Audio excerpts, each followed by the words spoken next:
what's up? Guys, I just want to share something with you because today is so amazing. Oh my goodness. So today we went to our first Sunday church. And you won't believe this. For those of you who know about my story, that I was deemed a cult leader that could raise the dead and attacked for my religious beliefs, and DSS did this military raid on my property a few years ago. Anyways, the most awesome thing happened. The foster dad that kept my children, and the mom, she was there too, but he preached today.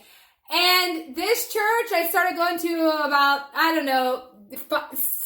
6-7 years ago for the first time, but I started going there like more active after we came back in the military raid. And so little by little, I would drop bombs and tell people my testimony, because I realized I've gotten thrown out of so many assemblies because of sharing my DSS testimony, how I was deemed a cult leader that could raise the dead, and I had a military raid on my property. And so anyways, for many years, this church, I know that they thought my stories were so crazy, but this was one of the assemblies that never threw me out. And so today, the pastor and his wife and got to meet the foster parents that had my children, and they got to stand there and witness to say, like, yes, this lady's story is true. It's not exaggerated. And it was just so beautiful. Oh my gosh. Because a few months ago at the women's Bible study, I dropped the big bomb and I told him my story, and you could tell, like, it was like, did she just say this? So I really tested the waters, and I know I caused a little bit of a shakeup, but they still didn't throw me out, and they still loved me.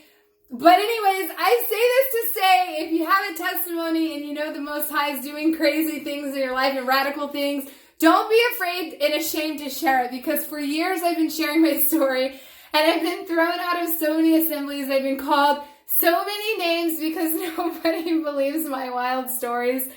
But anyways, today was the day, and it was just so awesome because this veteran, whom I thought was 98, but we found out he's actually 96, that goes to our 11 o'clock service at our Baptist church. He actually came there with his family.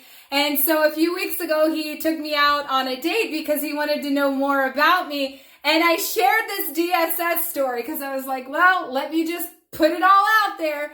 And so they too, not only do they know the foster family, but he got to personally meet them because the 96-year-old never met him. So guys, be radical, share your testimonies, and just go love on people. I love